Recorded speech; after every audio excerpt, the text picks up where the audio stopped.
Irmãos e irmãs, eu quero convidar você a abrir sua Bíblia, onde você estiver, em Atos, capítulo 12. Atos dos Apóstolos, capítulo 12.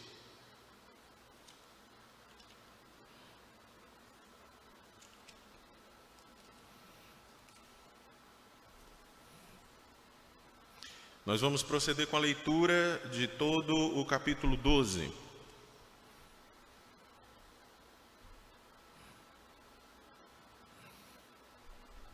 Hoje nós estamos encerrando essa semana de oração.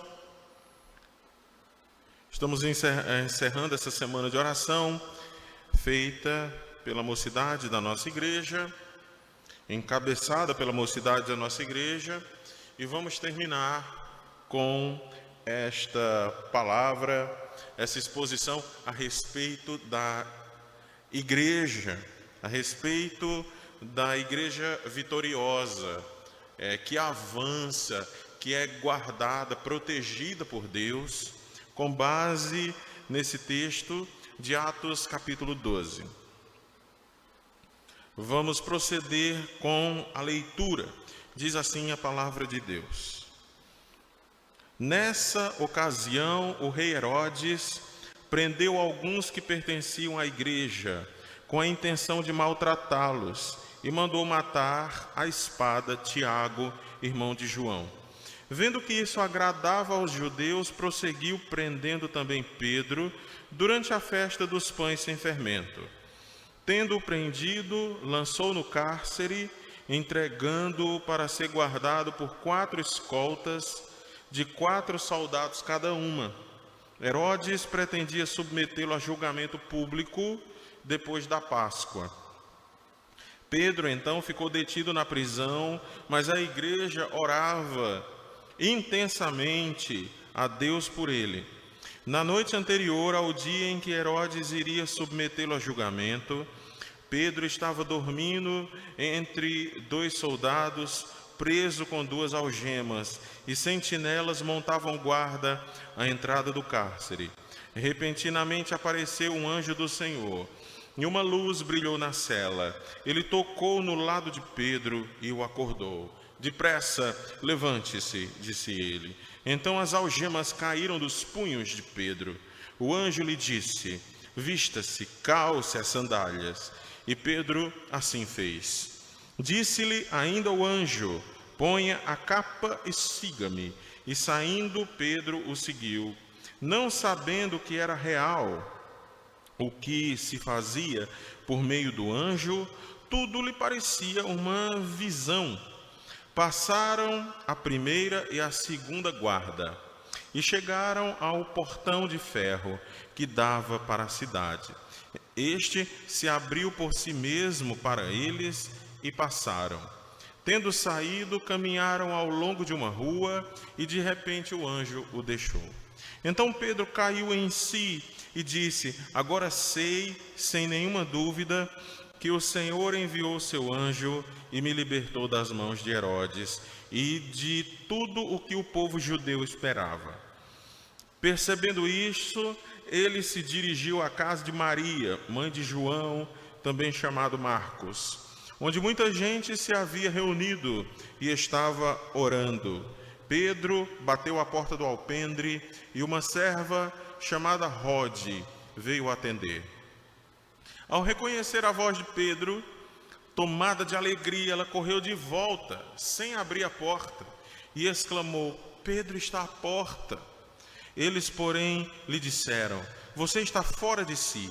Insistindo ela em afirmar que era Pedro, disseram-lhe: deve ser o anjo.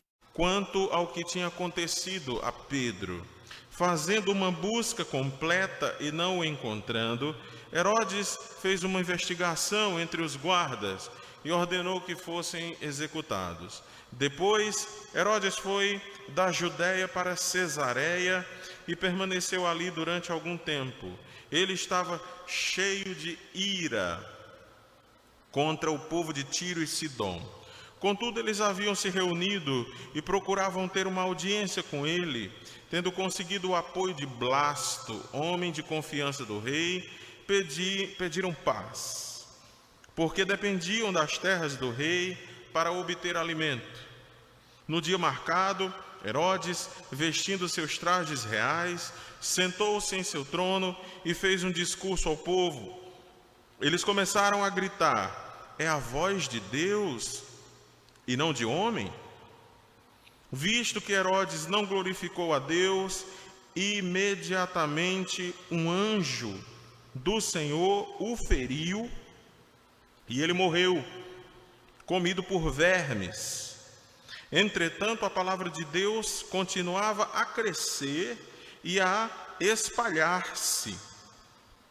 Tendo terminado sua missão, Barnabé e Saulo voltaram de Jerusalém, levando consigo João, também chamado Marcos. Amém. Vamos orar mais uma vez. Senhor Deus Todo-Poderoso, nós te rendemos graça e pedimos misericórdia agora, para que a tua palavra seja exposta da maneira mais simples, mas também da maneira mais certa possível, daquilo que nós podemos fazer como pessoas pecadoras que nós somos. Nos dê ouvidos bons para ouvir a tua palavra, um coração receptivo à tua palavra, em nome de Jesus. Amém. Bem, o tema desse texto é bem simples. Esse texto trata da igreja. Obviamente, esse texto trata da igreja. Esse texto trata sobre como Deus guarda, protege a igreja em meio à perseguição. Então, o tema desse texto é vitoriosa. Deus guarda a sua igreja em meio à perseguição. Vitoriosa. Deus guarda a igreja em meio à perseguição. A igreja é vitoriosa, a igreja avança, a igreja tem avançado em meio às perseguições. Mas por que nós acreditamos tanto na igreja? Por que nós acreditamos tanto que a igreja avança? Por que nós cremos tanto que a igreja é vitoriosa? Por que nós cremos no seu avanço? Porque nós cremos no Deus Trino, no Pai, no Filho e no Espírito Santo. E esse Deus, na pessoa do Pai, envia o Filho morre pela igreja, pelo seu povo, derrama seu sangue, ele é aceito por Deus, ressuscita ao terceiro dia, envia o seu Espírito Santo. E desde então a igreja tem sofrido perseguições, mas ela sempre tem continuado de pé. É por isso que nós cremos que a igreja é vitoriosa, não pelo poder da igreja, mas pelo poder que atua na igreja, que é o poder do Espírito Santo de Deus, enviado por Jesus Cristo, nosso Senhor, quando ele diz, no mesmo evangelho escrito por Lucas, assim como Atos, ele diz que enviaria a promessa de Deus, e essa promessa era o Espírito Santo. E a igreja desde então recebe o Espírito Santo profunda e profusamente, e é por isso que ela é vitoriosa. Ela é vitoriosa. Deus tem guardado a sua igreja em meio à perseguição.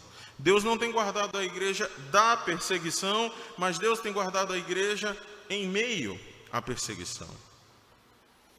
Esse texto do capítulo 12 tem que ser entendido dentro do seu contexto. No capítulo 10, nós temos a conversão de Cornélio, a conversão dos gentios. Pedro prega para Cornélio, Pedro é enviado até a casa de Cornélio, que é da corte italiana, ele não é judeu.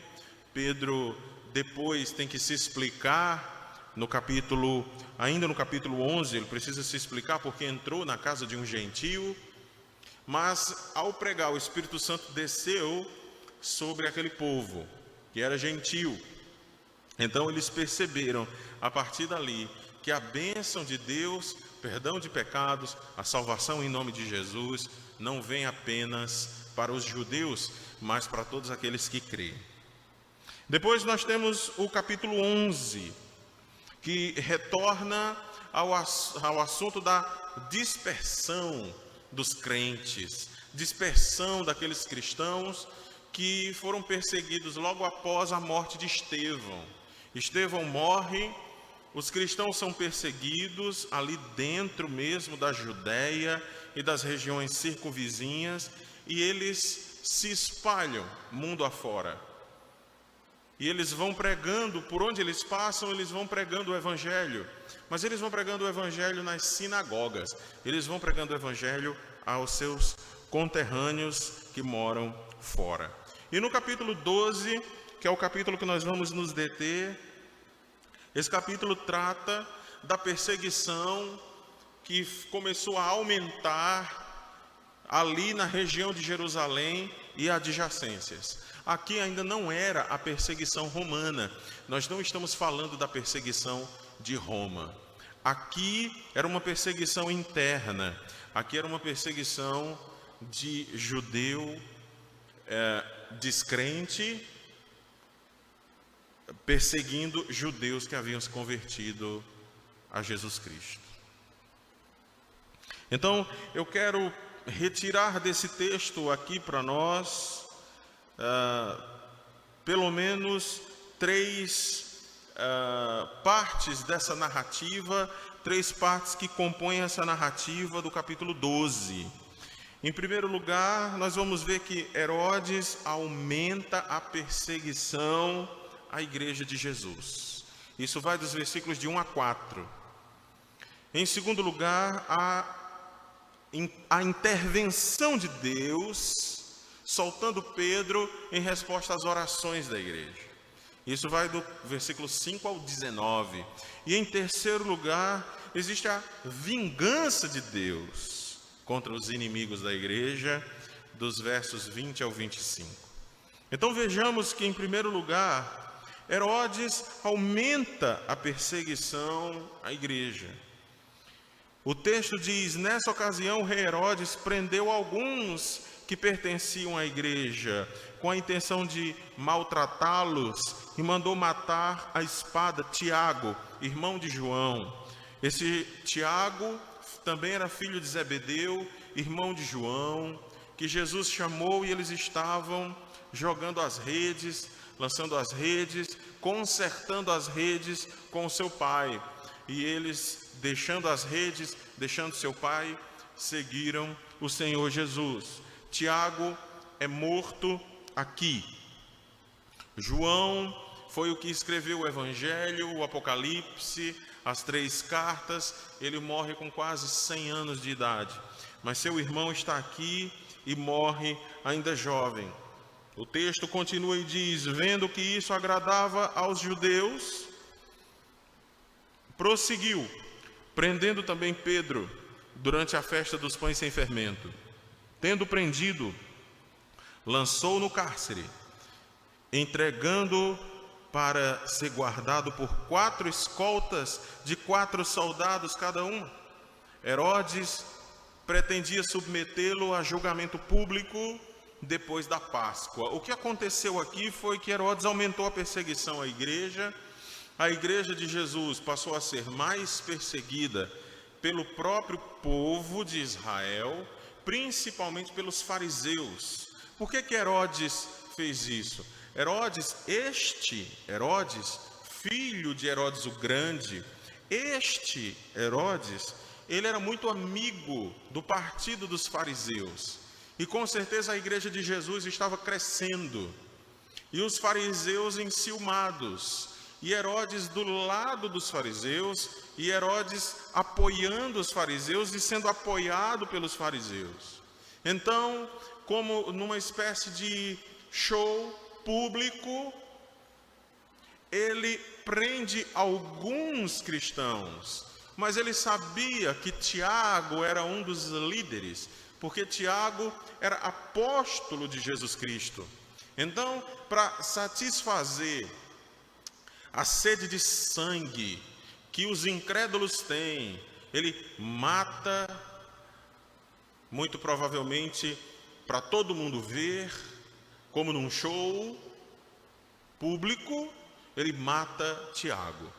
E depois ele continua na sua perseguição e prende Pedro, mas deixa Pedro preso, para que na ocasião oportuna, e ele queria fazer isso logo após que a Páscoa acabasse, junto com a festa dos pães asmos, ele queria produzir outro show. Ele queria demonstrar que ele estava com os fariseus, que ele estava com os anciãos do povo, que ele não iria suportar aquela nova seita que dizia que Jesus de Nazaré havia ressuscitado e que ele era o verdadeiro rei de Israel. Então, em primeiro lugar, nós vemos que Herodes aqui aumenta a perseguição à igreja de Jesus. É isso que nós temos que ver em primeiro lugar. Ele aumenta a perseguição à igreja do Senhor Jesus Cristo. Mas em segundo lugar, existe a intervenção de Deus, soltando Pedro em resposta às orações fervorosas da igreja. Perceba que a partir do versículo 5 até o versículo 19, nós temos um milagre acontecendo. E um milagre que aconteceu por conta da resposta de Deus às orações. As orações feitas pela igreja. Deus interveio diretamente. A partir do versículo 5 se diz: Pedro então ficou detido na prisão, mas a igreja orava intensamente a Deus por ele. Intensamente a Deus por ele. A igreja não apenas orou um dia ou dois, não apenas orou como você ora antes de comer, antes do almoço ou antes de dormir, uma oração sonolenta, mas a oração era intensa, a oração era fervorosa. E Deus ouviu aquela oração. E nós sabemos que aconteceu um milagre. O milagre foi a libertação do apóstolo Pedro. Pedro foi liberto de forma miraculosa. Como era que acontecia o tipo de prisão que Pedro foi submetido? Acontecia que 2 soldados ficavam dentro da cela, acorrentados ao preso. Pedro estava acorrentado a 2 soldados, e mais 2 ficavam do lado de fora. Então era impossível uma fuga humana, porque ele não estava acorrentado sozinho num lugar escondido, mas acorrentado aos próprios soldados. E Pedro estava dormindo, diz a narrativa, e o anjo do Senhor toca em Pedro, o acorda.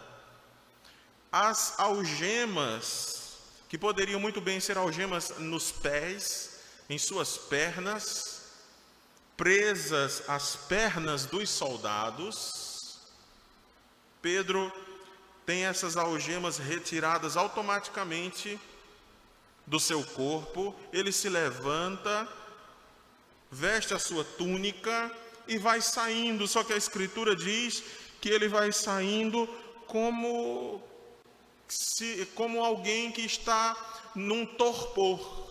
Ele está entorpecido, ele não sabe se está sonhando, se está acordado, ele não sabe. Ele só vai saber de fato que o milagre ocorreu quando ele já está no meio da rua e o anjo o abandona, o anjo some, o anjo sai de perto dele e ele se vê no meio da rua, e ali ele procura imediatamente a casa de João Marcos. Marcos, o evangelista, aquele que ainda iria escrever o evangelho de Marcos.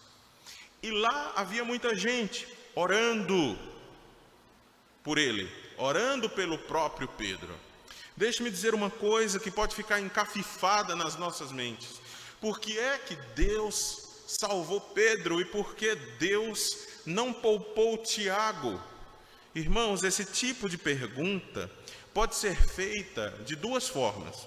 Pode ser feita de uma forma em que você queira de fato glorificar a Deus com a resposta, ou pode ser feita de uma forma venenosa para tentar fazer ou colocar uma mancha no caráter de Deus.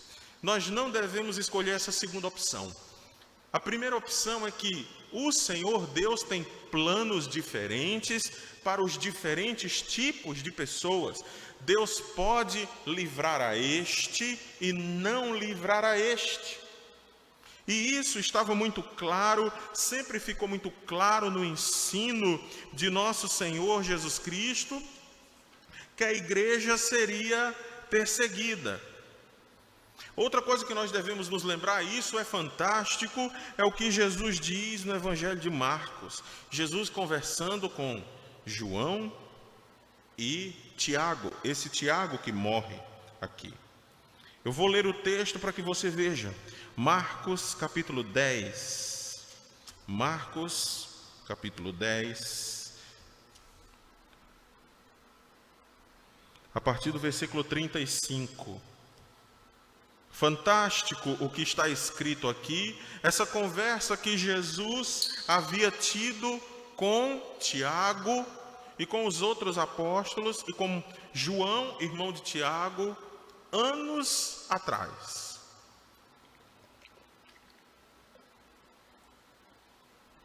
Está escrito, Marcos 10, 35. Nisso, Tiago e João, filhos de Zebedeu, aproximaram-se dele e disseram: Mestre, queremos que nos faças o que vamos te pedir. O que vocês querem que eu lhes faça? Perguntou ele. Eles responderam: permite que na tua glória nos assentemos um à tua direita e outro à tua esquerda. Disse-lhes Jesus: vocês não sabem o que estão pedindo. Podem vocês beber o cálice que estou bebendo, ou ser batizado com o batismo com que estou sendo batizado? Podemos, responderam eles. Jesus lhes disse, olha as palavras de Jesus para João e para esse Tiago que morre aqui. Vocês beberão o cálice que eu estou bebendo, e serão batizados com o batismo com que estou sendo batizado.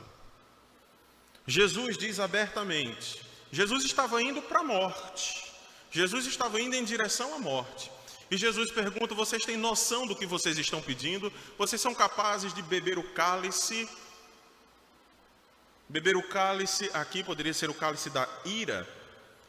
Vocês são capazes de dar a vida em favor do Evangelho? Porque Jesus deu a vida, mas a vida de Jesus tem um valor vicário, tem um valor redentivo. A vida dos apóstolos não. Mas Jesus pergunta, vocês têm noção do que vai acontecer? Sim. Então, muito bem, vocês beberão do cálice. E aqui nós temos exatamente a comprovação da profecia de Jesus. Falar de profecia e Jesus é como você falar de Deus saber alguma coisa, não tem muito sentido. Profecia, Jesus, porque Jesus é Deus e Ele é aquele que constrói a história, aquele que escreveu a história. Então ele sabia muito bem o que aconteceria com Tiago. João no futuro também seria preso na ilha de Patmos, sofreria muito, beberia do cálice amargo da perseguição, principalmente sob o governo de Domiciano. Mas nós entendemos aqui, pela Escritura Sagrada, que Deus pode poupar uma pessoa e pode não poupar outra. Que o Senhor Deus tem planos diferentes para determinados tipos de pessoas. Então, quando nós fizermos essa pergunta, que ela seja uma pergunta que de fato glorifique a Deus e não que nós queiramos colocar uma mancha no caráter de Deus. Em terceiro e último lugar, Deus se vinga dos inimigos da igreja. Irmãos, a igreja é vitoriosa, porque Deus guarda a igreja em meio à perseguição. Herodes aumentou a perseguição, matou um apóstolo, prendeu outro. As pessoas gostaram disso. Herodes, como um bom político que era, deixou Pedro como se fosse o prato principal. Mas em segundo lugar, nós vimos que houve uma intervenção de Deus por conta das orações fervorosas dos irmãos. E Pedro foi liberto. E eu acabei de dizer que Tiago não foi. Pastor, por acaso as pessoas não oraram por Tiago? Pedro era mais importante? Não pense isso. As pessoas oraram por Tiago tanto quanto oraram por Pedro. Mas os planos de Deus eram de deixar Tiago morrer e fazer com que Pedro fosse solto. E Deus é soberano sobre isso. E em último lugar, Deus se vinga contra os inimigos da igreja. Está escrito: a mim me pertence a vingança, diz o Senhor, eu retribuirei. A igreja em nenhum momento aqui foi buscar os seus direitos, mas a igreja continuou fazendo o que ela tem que fazer: pregar o evangelho. Veja a morte de Herodes, a partir do final do versículo 19. Depois que ele faz uma busca, no versículo 19, fazendo uma busca completa para encontrar Pedro, eles não encontraram, e Herodes mandou matar os soldados. Isso era o que acontecia vida por vida na época, os soldados foram executados. Depois Herodes foi da Judéia para Cesareia, isso porque a festa da Páscoa havia acabado. Durante a festa da Páscoa era muito comum que tanto os governadores, os prefeitos de Roma que moravam ali fossem para Jerusalém, como o próprio rei fosse a Jerusalém. Não por conta da religiosidade, eles não tinham temor de Deus. Eles iam para lá porque ficava uma aglomeração tão grande de gente, milhares de pessoas, e poderia haver algum tipo de motim, as pessoas se levantarem contra o Império Romano. Então, acontecia de Pilatos, por exemplo, na época do Senhor Jesus, muitas e muitas vezes, na época da Páscoa, estar em Jerusalém com os seus soldados fazendo ronda. Aqui acontece o mesmo, o rei Herodes também está lá em Jerusalém, mas no texto diz que da Judéia ele foi para Cesareia, permaneceu ali durante algum tempo. Ele estava cheio de ira contra Tiro e Sidom. Contudo, eles haviam se reunido e procuravam ter uma audiência com Herodes. Herodes era o rei, Herodes era o tetrarca, ele deveria atender às exigências dos seus súditos, mesmo tendo raiva desses súditos. E muito provavelmente dizem os comentaristas que Herodes havia bloqueado a passagem de grãos para essas terras de Tiro e Sidom, e as pessoas estariam passando por necessidades como fome mesmo. Mas representantes dessas cidades vieram até Herodes para conversar com ele. E no dia marcado, Herodes vestiu seus trajes reais, sentou-se no seu trono e fez um discurso polido, bonito, e as pessoas o louvaram como se ele fosse o próprio Deus. O que foi que aconteceu com Herodes? Ele acabou sendo morto pelo anjo do Senhor. Recebeu honras, recebeu louvores de uma divindade, como se fosse uma divindade, mas era só um homem. Ele recebeu grande castigo e nessa ocasião ele parece ter se paramentado como um homem que queria receber honras como se fosse uma divindade. Quando elogiado, ele não glorificou a Deus. Ele não glorificou ao Deus verdadeiro, mas ele guardou para si, para o seu ego, para a sua vaidade, essas honras. Como castigo, Deus envia o seu anjo e esse anjo mata Herodes. Claro que os pecados de Herodes estavam acumulados, digamos assim, e por isso o Senhor o castigou. O professor Garland escreveu assim sobre o fim dos vaidosos e ímpios perseguidores da igreja: os líderes terrenos por mais poderosos que se imaginem e por mais louvados que sejam pelos outros homens, receberão retribuição por tomarem para si a honra e a glória que pertencem somente a Deus. Seja nesta vida ou na próxima. Nesse caso de Herodes, foi lá, porque Deus estava mostrando que estava guardando a igreja do seu filho. O Espírito Santo estava dando poder à igreja do seu filho. E o Espírito Santo estava sustentando a igreja de Jesus Cristo. Mas hoje em dia, geralmente isso não acontece. Não é regra que isso aconteça, é quase exceção.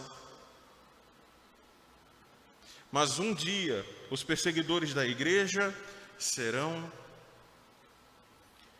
castigados por Deus. O que é que nós aprendemos com tudo isso, de acordo com esse texto que nos ensina tão bem que Deus está com a sua igreja?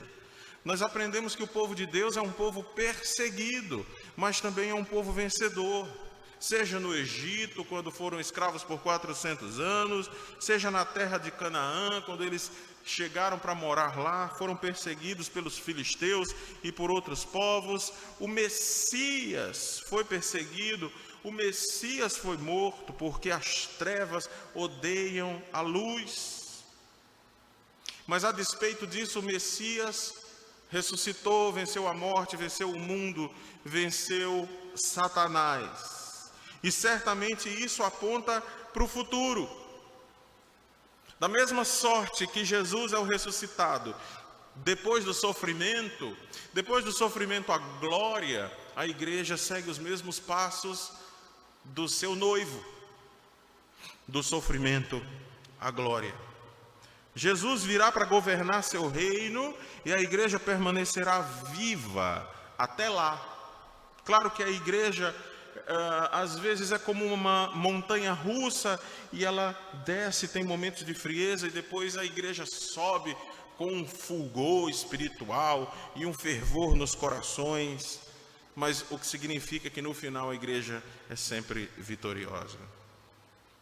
O que é que você deve fazer diante da verdade que Deus guarda a igreja de Jesus? Você deve entender que a igreja de Jesus é peregrina aqui e que o mundo odeia a Deus e consequentemente odeia seu povo. Você não pode ser ingênuo. Você não pode ser ingênuo e achar que o mundo ama e valoriza a igreja. Outro ato seu como cristão é o de orar fervorosamente em favor da igreja de Jesus, não apenas a sua igreja local, mas pela igreja perseguida, porque muitos cristãos têm sido mortos mundo afora. E o que é que a igreja de Jesus, no geral, tem que entender, e às vezes eu acho que a igreja está dormindo quanto a isso. A igreja tem que entender que ela é a única representante da verdade de Deus na terra. Mas o mundo odeia a verdade. Logo, o que é que a igreja deve esperar do mundo? A igreja é sofredora como Jesus foi sofredor, mas a igreja também é vencedora como Jesus é vencedor. Poderosos reinos se levantaram e ainda se levantam contra a igreja. Pessoas poderosas se levantam contra a igreja, mas a igreja permanece de pé. Ideologias satânicas se levantam contra a igreja. O feminismo se levanta contra a igreja. O comunismo se levanta contra a igreja. O movimento gaysista se levanta contra a igreja. Todos os movimentos se levantam contra a igreja, mas isso não deveria nos assustar. Porque se nós olharmos para trás, a igreja já sofreu perseguições e perseguições e perseguições, e a igreja sempre permaneceu de pé. Por que é que isso nos assusta hoje? Talvez por causa da internet. Nós saibamos muito mais a respeito das perseguições que no passado. No passado não havia menos, nós só não tínhamos notícia. O Islã persegue o cristianismo. Devemos entender que o Senhor não vai poupar a igreja de todas as dores. A igreja está no mundo e a igreja é suscetível a todo tipo de sofrimento. Alguns são presos, outros são severamente oprimidos, outros são torturados e outros são mortos, e vai ser assim até o dia da segunda vinda. Nós devemos também entender a partir desse texto a obra consumada de Cristo e a graça de Deus, para nós podermos terminar. A obra consumada de Jesus Cristo, veja, a obra consumada de Jesus Cristo. A obra consumada de Jesus Cristo, o Filho de Deus, é a garantia de que a igreja será sempre guardada, mantida e fortalecida pela graça de Deus no poder do Espírito Santo. Eu vou dizer de novo. A obra consumada de Cristo é a garantia de que a igreja será sempre guardada, mantida e fortalecida pela graça de Deus no poder do Espírito Santo. O que é que me faz crer que a igreja será sempre guardada? A obra consumada de Cristo. Jesus consumou a obra? Sim. Então, igreja, não se preocupe. Se Jesus consumou a obra, subiu aos céus, está sentado à direita de Deus Pai, Todo-Poderoso, de onde há de vir julgar os vivos e os mortos, não se preocupe. Se isso é realidade, a igreja está protegida. A igreja chegará ao fim determinado por Deus, que é a glória. Veja o que o apóstolo João escreve em Apocalipse, capítulo 5, dos 6 a 10. Então vi um cordeiro que parecia ter estado morto, de pé, no centro do trono, cercado pelos 4 seres viventes, pelos anciãos. Ele tinha 7 chifres, 7 olhos, que são 7 Espíritos de Deus enviados a toda a terra. Ele se aproximou e recebeu o livro da mão direita daquele que estava sentado no trono. Ao recebê-lo, os 4 seres viventes e os 24 anciãos prostraram-se diante do Cordeiro. Cada um deles tinha uma harpa e taças de ouro cheias de incenso, que são as orações dos santos, e eles cantavam um cântico novo. Qual era o cântico? O cântico era: Tu és digno de receber o livro e de abrir os seus selos, pois foste morto, e com teu sangue compraste para Deus homens de toda tribo, língua, povo e nação. Tu os constituíste reino e sacerdotes para o nosso Deus, e eles reinarão sobre a terra. Lá, na glória, na visão que João teve no Apocalipse, Jesus está sendo louvado por sua obra consumada. Tu, com o teu sangue, Jesus, compraste para Deus um povo, e esse povo é de toda tribo, língua e nação, e eles reinarão para sempre, eles viverão com Deus para sempre. Como a obra consumada de Cristo jamais será esquecida, nem mesmo nos céus, a graça de Deus também jamais cessará sobre a igreja. Uma verdade está ligada à outra. Se Deus guarda a igreja vitoriosa, porque Deus guarda a igreja em meio à perseguição, não é nada mais, nada menos por conta da obra consumada de Jesus, que faz com que Deus, olhando para o seu filho, olhando para o que aconteceu a seu filho, vendo que o seu filho sofreu até as agruras da morte e ressuscitou ao terceiro dia, Deus derrama graça sobre a igreja e será sempre assim. Amém. Oremos. Senhor Deus Todo-Poderoso, obrigado, muito obrigado, porque nós cremos que a tua igreja é vencedora em Cristo Jesus, que o Senhor tem guardado a tua igreja desde sempre e que o teu Espírito Santo permanece sobre nós. Ó Senhor, tenha misericórdia de cada um de nós, que olhemos para esse texto e percebamos a tua graça, percebamos o teu favor imerecido, porque a tua igreja é pecadora, ela é composta de pecadores, mas ainda assim ela é guardada, ainda assim ela é protegida por ti. Dá-nos essa consciência, transforme nosso coração essa noite, nos dê consciência disso, de que a igreja é protegida pelo Senhor, que a igreja está debaixo dos teus cuidados e que nós devemos avançar, sempre avançar, porque a igreja já é vitoriosa, porque Jesus consumou a sua obra. E quando reinos se levantam, quando povos se levantam, homens poderosos se levantam, e quando movimentos, ideologias se levantam contra a igreja, o fim dessas ideologias é a destruição, e o fim dessas ideologias é o inferno. Mas o fim da tua igreja, Senhor, a finalidade da tua igreja é viver com o Senhor pelos séculos dos séculos. Amém. Antes do nosso irmão Saulo terminar este culto com uma canção, eu gostaria de dizer que amanhã pela manhã, 8 horas da manhã, nós teremos o nosso primeiro culto de retorno aqui na igreja.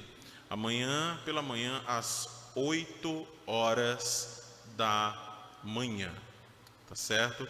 Então nós teremos o nosso primeiro culto com 40 pessoas. E às 18 horas nós teremos culto também. Então, aos domingos, nós teremos 2 cultos. Um 8 horas da manhã e outro às 6 horas da tarde. Não é escola dominical, é culto.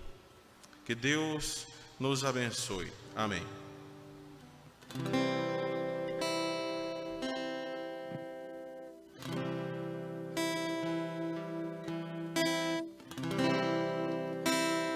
Perto quero estar,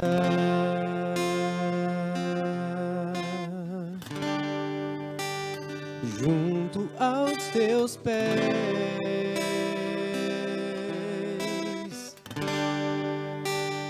pois prazer maior não há que me render e te adorar.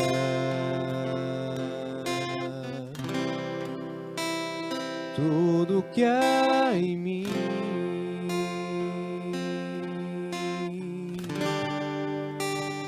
quero te ofertar,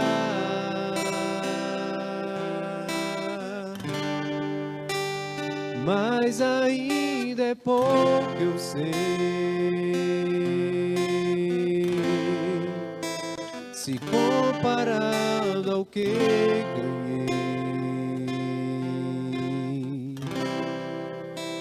não sou apenas servo, seu amigo me tornei.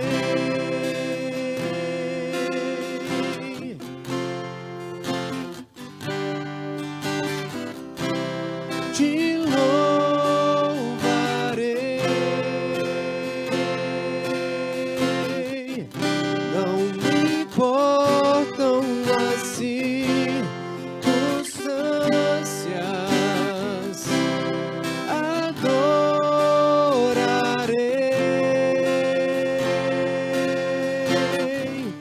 somente a ti, Jesus.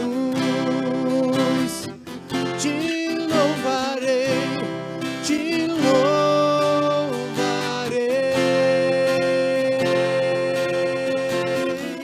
Só importam as circunstâncias, adorarei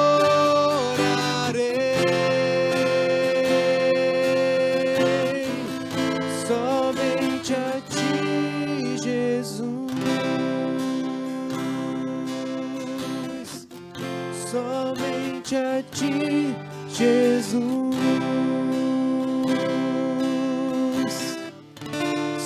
somente a ti, Jesus.